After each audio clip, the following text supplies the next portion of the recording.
এই যে দুই পড়শির ভিতরে যে একটা বড় রেষারেষি যে যুদ্ধ, সেই যুদ্ধের কিন্তু মূল কারিগর আবার আরেকজন যে বাইরে থেকে খেলছে। এটা কি নোবেলের শান্তি? আচ্ছা, নোবেল যদি শান্তি দিতেই হয়, আমরা ট্রাম্পকে একটা নোবেলের শান্তি দিয়ে দিলাম। জেলেনস্কি সে তা এখন ফাপড়ে পড়ে গেছে, তাই না? একটা জায়গায় পড়ে গেছে যেখান থেকে সে বেরোনোর কোনো ই নাই। সুপ্রিয় দর্শক, বিশ্ব সংযোগে আপনাদের স্বাগতম।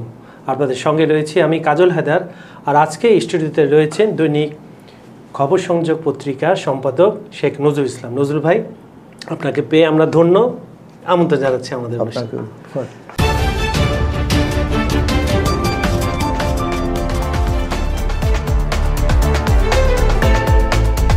রাশিয়া ইউক্রেনের যুদ্ধবিরতি হবে, শান্তি আলোচনা হবে, কোন দিকে যাবে? তা আমরা দেখলাম যে গত মাসের শেষের দিকে আলাস্কায় একটা বৈঠক হলো মার্কিন প্রেসিডেন্ট ডোনাল্ড ট্রাম্প এবং রাশিয়ার প্রেসিডেন্ট ভ্লাদিমির পুতিনের মধ্যে। এরপর দেখলাম ঠিক এক সপ্তাহ পরে ওভাল অফিসে, মানে ট্রাম্প সাহেব যেখানে বসেন ওয়াশিংটনে ওভাল অফিসে, সেখানে আপনার ইউরোপের নেতারা, ইউরোপের প্রেসিডেন্টরা এবং জেলেনস্কির সাথে বৈঠক করলেন ট্রাম্প। এই দুই বৈঠকে একটা বিষয় আসছে, একটা তো হচ্ছে ল্যান্ড সোয়াপিং, যে ভূমিগুলো দখল করে ফেলেছে রাশিয়া কতটুকু ছাড় দিবে। আরেকটা আসছে যেটা নিয়ে যুদ্ধটা শুরু, মানে রাশিয়ার উপরে চাপিয়ে দেওয়া হয়েছিল সে 2022 সালে নভেম্বরে, সেটা হচ্ছে ইউক্রেনের নিরাপত্তা কে দিবে। এটা একটা বিকল্প প্রস্তাব, কেন ট্রাম্প সবসময় বলে সে প্রস্তাবের কারিগর, সে এটা ক্রেডিটটা নিতে ভালো করে। সে বলছে যে তার নেতৃত্বে ইউরোপীয় কিছু দেশের একটা নিরাপত্তা, এটা আবার মস্কো সে মনে করে যে না, আমি তাদের নিরাপত্তা সেখানে দেবো, এখানে যেহেতু আপনি আমার ঘর, সুতরাং আমি নিরাপত্তা আমাকেই দিতে হবে। আচ্ছা, এই যে খেলাটা হচ্ছে, এর মধ্যে ট্রাম্প সাহেব অস্ত্র দিলেন, কিন্তু এর টাকাটা দিতে হবে ইউএই কে। এই যে ট্রাম্পের যুদ্ধ বন্ধ করার খেলা, নোবেলের খেলা, তার নোবেল পাওয়ার শখ, ইউক্রেনের মানুষ আসলে বিধ্বস্ত 3.5 বছর। রাশিয়ার যে মানুষ ক্ষতিগ্রস্ত হচ্ছে না তাও কিন্তু না, আমরাও এফেক্টেড। সব কিছু মিলিয়ে আসলে এই যুদ্ধটা কি যুদ্ধবিরতির দিকে যাচ্ছে না আরও আগাচ্ছে? সবচেয়ে বড় বিষয় সেটা হলো যে পৃথিবী যখন একটা, মানে এই শতাব্দীর সবচেয়ে বড় যে ভয়ঙ্কর যে বিষয়, সেটা করোনার যে ইফেক্ট, সেই করোনার ইফেক্টে যখন সারা দুনিয়া একটা থমকে গেল, থমকে যাওয়ার পর কি হলো, এই যে যুদ্ধটার হচ্ছে একটা শস্য ভাণ্ডার বলে আপনি বলতে পারেন। ইউরোপের মানে পুরা যে খাবারের যে চেইন, সারা দুনিয়াতে কিন্তু ধান বলেন আর হচ্ছে গম বলেন, এই দুটোই হচ্ছে মূল খাবার, এবং আলু, তো এই আলুও বলেন, কিন্তু সেখানে সে মানে আলু, রবি শস্য, সব সেখান থেকে আসে। তো সেইখানে একটা মৌচাকে ঢিল মারার মতো একটা অ্যাটাক করা হলো। অ্যাটাক করার পর হলো সারা দুনিয়াতে এই চেইনটা ভেঙে গেল। ফলে হলো কি যে মানুষের যে স্বাভাবিক জীবন, সেই জীবনটা তো অনেকটাই তছনছ হয়ে গেল। এই যে দুই পড়শির ভিতরে যে একটা বড় রেষারেষি যে যুদ্ধ, সেই যুদ্ধের কিন্তু মূল কারিগর আবার আরেকজন যে বাইরে থেকে খেলছে। এর ফলে হচ্ছে কি যে এইটা শান্তিটা কতটুকু আসবে? এটা কি নোবেলের শান্তি? আচ্ছা, নোবেল যদি শান্তি দিতেই হয়, আমরা ট্রাম্পকে একটা নোবেলের শান্তি দিয়ে দিলাম, ঠিক আছে, সারা পৃথিবী মনে করলো যে উনি শান্তির জন্য অবশ্যই যোগ্য। তাহলে আপনি যদি তাকে যদি দিতে হয়, তাহলে আপনি কি মধ্যপ্রাচ্যটা কি একেবারে করে যাবেন? এটা তো প্রতিদিন যেখানে 60 থেকে 70 জন 100 জন মানুষ বিনা বিচারে মানে তাদের উপর অ্যাটাক করা হচ্ছে। যদি আপনি নোবেলের কথা বলেন, তাহলে নোবেল যদি এটা দেয়া হয়, তাহলে চোখ বন্ধ করে পৃথিবী কিন্তু অন্ধকারের ভিতরে ঘুরে থাকবে। এই নোবেল কিন্তু আমরা দেখি আর না দেখি, সারা বিশ্ব কিন্তু মুচকি মুচকি হাসবে। এটা অবশ্যই বলা যায়।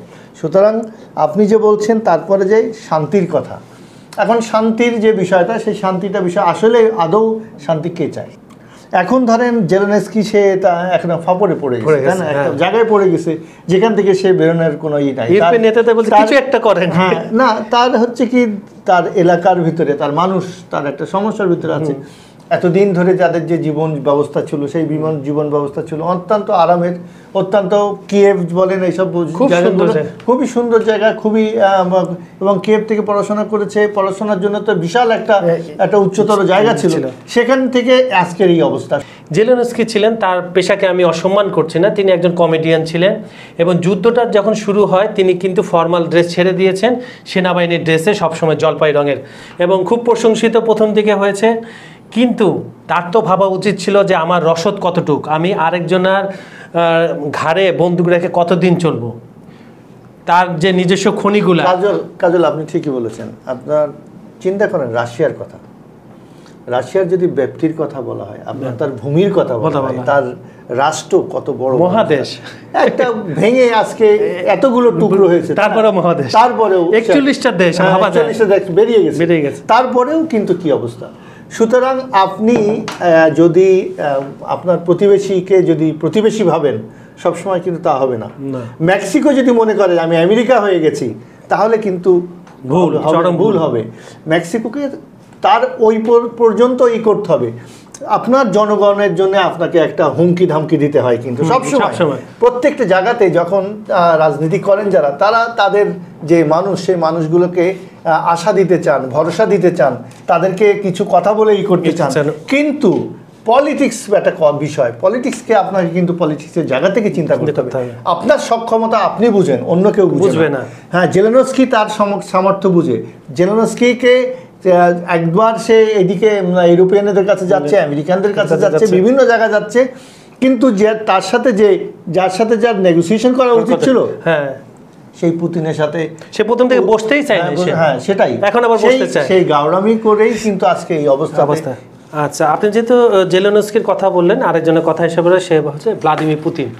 ভ্লাদিমির পুতিন সাবেক আপনার কেজিবি প্রধান ছিলেন, তার চোখের সামনে সোভিয়েত ইউনিয়ন ছিল, কিন্তু গর্বচেপ মার্কিন যুক্তরাষ্ট্রের কৌশলের খেলায় রিগান ছিলেন। স্টার ওয়ার নামে যে আপনার যে যার দেশে যত অস্ত্র উৎপাদন করতে ওটা করো, এটাতে প্রায় ফকির হয়ে গেছিল আপনার রাশিয়া, ভাঙতে হয়েছে। সে ভাঙার পরে মাফিয়াদের কাছে রাশিয়া চলে গেছিল, সেগুলো দেখে সে আবার কত 10-15 বছরে সে রাশিয়াকে এমন পর্যায়ে নিয়ে চলে গেছে যে 14 থেকে 15,000 নিষেধাজ্ঞা রয়েছে ইউরোপ এবং মার্কিন যুক্তরাষ্ট্রে। ঠিকই বলেছেন, একজন এজেন্ট, কিন্তু একজন এজেন্ট ঠিকই, কিন্তু তিনি কিন্তু পলিটিক্সের খেলে আসছেন। গর্বাজেবের সময় যে ঘটনাগুলো, যে বিষয়গুলো, এর পিছনে তার অনেক কিছু ছিল, সে অনেক দূরভিসন্ধি তার ভিতরে ছিল, রাজনীতি তার রক্তের ভিতরে আছে। সে যেখানেই থাকুক না কেন, সে রাজনীতির কোথায় যাচ্ছে এবং কোথায় যে থামতে হবে সে সেটা জানে, সেই জানে বলেই তিনি এইগুলো কাজ করছে। একদিকে দেখেন তার যে গুণ, সেটা হচ্ছে তার মানুষকে সে করতে পেরেছে। আপনি যেটা বললেন, কনফিডেন্স নিয়ে আসতে পেরেছে, কনফিডেন্স আনতে পেরেছে। তার বিদ্রোহী ছিল অনেকগুলো, অনেক লোক ছিল, তাদেরকে সে মানে শক্ত হাতে দমন করেছে। তার প্রতিবেশী যারা আছে তাদেরকে তারা আয়ত্তে নিয়ে এসছে, হ্যাঁ, এবং কাকে কোন জায়গায় রাখতে হবে সেই বিষয়গুলো সে পরিষ্কারভাবে বুঝতে পেরেছে, বুঝতে পারছে বলেই সে আজকে এই অবস্থাতে। তার অবস্থা সম্পর্কে সে ওয়াকিবহাল, হ্যাঁ, এবং কে কোথায় তাকেই করছে। আপনি দেখেন যে ভাড়াটিয়া, যে ওয়াগনার গ্রুপের যে প্রধান, তাকে কিন্তু সে কি করলো, সে বিদ্রোহ করার পর তাকে ক্ষমা করা হলো, তারপর তাকে নিয়ে আসা হলো মস্কোতে থাকার পর তাকে ওখান থেকে সে চলে যাচ্ছে, তখন তার বিমানে একটা দুর্ঘটনা ঘটলো। মানে সবকিছু জানার পরেও যে পাখি তার হাতে ধরা পড়ছে, সে কিন্তু পালিয়ে আসতে পারে নাই। সুতরাং সে হচ্ছে একজন, মানে কোথায় কোন ব্যবস্থা নিতে হবে, কাকে কতটুকু করতে হবে, এ ব্যাপারে সে, তাহলে তো বলা যায় রাশিয়া সুনিশ্চিত হাতেই আছে পুতিনের। অবশ্যই এখন পর্যন্ত আমরা যেটা দেখছি সেটা হচ্ছে কি, যে সামরিক বাহিনী বলেন, জনগণ বলেন, বিভিন্ন যে ফ্যাক্টরগুলো যেগুলো আশেপাশের যারা আছেন, আমরা দেখতে পাচ্ছি যে তার আয়ত্তের ভিতরে এটা আছে। আমরা একটা কোশ্চেন দিয়ে শেষ করতে চাই। এখন নিরাপত্তা এবং ল্যান্ড সোয়াইপিংয়ের জায়গাটা আসছে, যে যুদ্ধবিরতি একেবারে, পুতিন তো কোনো তাৎক্ষণিক যুদ্ধবিরতি চান না, একদম শান্তি চুক্তিতে যুদ্ধটা বন্ধ করে দিতে চান। তিনি অনেক কথাই বলেন, তারপরে আবার 90 ডিগ্রি ঘুরেও আসেন তার কথা থেকে। কিন্তু রাশিয়া ইউক্রেনের বিশেষ করে যে ইউরেনিয়াম খনি, এই জায়গা কিন্তু অলরেডি রাশিয়া অনেক জায়গা দখল করে নিয়েছে। আপনি জানেন নজরুল ভাই, এখানে এই অংশগুলা আবার ইউনেস্কো পূর্বের দিকে যে সবগুলো দখল করেছে, এখন টার্গেট হচ্ছে ওদিশা বন্দর। ওদিশা বন্দর যদি নেয় তাহলে কৃষ্ণ সাগর পুরোটাই রাশিয়ার কন্ট্রোলে চলে আসবে। হ্যাঁ, তার মানে বেরিয়ে আসার পথ বা মুখগুলো ন্যাটোতে যোগ দিল তখন। তো আপনি কি আশার আলো দেখছেন যে আমরা খুব মানে আমরা যারা বিশ্ববাসী ছিলাম, গণমাধ্যমে কাজ করি, তারা দুইটা বৈঠককে আমরা ভালোভাবে অবজার্ভ করে এবং বিভিন্ন আর্টিকেল পড়ে যেটা আমরা হচ্ছিলাম যে খুব দ্রুত হয় ত্রিপক্ষীয় নালে দিবে বৈঠক। রেস্টিনে আমি বলি যে আমরা আশা করতেই পারি, কিন্তু কথা হচ্ছে কি যে বর্তমান বিশ্বে যারা ক্ষমতায় আছেন, যারা সব কিছুকে কন্ট্রোল করছেন, তাদের ভিতরে এক ধরনের কিন্তু নেগেটিভিটি বা তারা যেভাবে যাওয়ার কথা সেভাবে কিন্তু অনেক জায়গায় যাচ্ছে, খালি নিজের স্বার্থ বা নিজের হোমসিক্যাল একটা ডিসিশনকে চাপিয়ে দেওয়ার জন্য চেষ্টা করছে। এরপরেও আমরা চাইবো যে একটা ভালো সিদ্ধান্ত আসুক, সারা দুনিয়াতেই শান্তি আসুক। আমরা ছোট মানুষ, ছোট জায়গা থেকে আমাদের যে প্রত্যাশা সেটা হচ্ছে যে আমাদের কথা আর মনের ভিতরে কোনো মিল নাই। আমরা মানুষ শুধু মনে করি, কিন্তু আসলে আর আমরা তো মানুষ না। কারণ আমাদের একজন মানুষের যে ব্যক্তিত্ব, যে নিষ্ঠা এবং যে কাজ করার যে বিষয়গুলো, সেগুলো আজকে একদমই নাই বলে মানবতা আজকে নিগৃহীত হচ্ছে। এই নিগৃহীত মানবতা থেকে আমরা বেরিয়ে আসতে হবে, আমাদের সঠিক মানবতার দিকে এগিয়ে আসতে হবে, এটাই আমাদের প্রত্যাশা। পৃথিবীটা তো আমরাই চালাবো, এলিয়েনরা তো এসে আমাদের ক্ষমতা না থাকলেও আমরা একটা চাপ তৈরি করতে পারি। সারা বিশ্বের মানুষ আজকে পৃথিবীতে যেমন ধরেন বিভিন্ন ইস্যুতে এগিয়ে এসছে, এটা অবশ্যই মানবতার জন্য আমাদের টিকে থাকতে হবে। পৃথিবী যতই বড় শক্তিশালী হোক না কেন, যে অন্যায়, সে অন্যায় একদিন না একদিন পদদলিত হবে। ইতিহাস তো বারবার এই কথাই বলছে। তো সুপ্রিয় দর্শক, আজকের ভিডিওটা কেমন লাগলো আমাদের কমেন্টে অবশ্যই জানাবেন, আর আমাদের ভিডিওগুলো লাইক, কমেন্টে শেয়ার করবেন, আমাদের চ্যানেলটি সাবস্ক্রাইব করে রাখুন। আর আমাদের এখানে যদি আপনারা কিছু জানতে চান অবশ্যই কমেন্টে লিখুন, আমরা চেষ্টা করব তথ্যবহুল আলোচনা করার জন্য। আপনারা ভালো থাকবেন, নিরাপদে থাকবেন। ধন্যবাদ সবাইকে।